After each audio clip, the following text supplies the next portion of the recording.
In 400 meters, your destination will be on the left.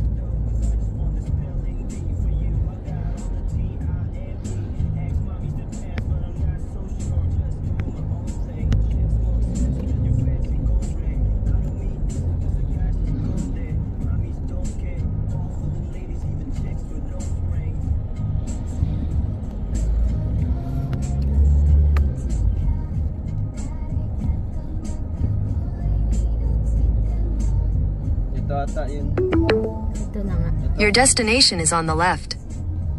Ito? Oo. Magalan mo lang. Yan? Oo. Yun na yan. Sige lang.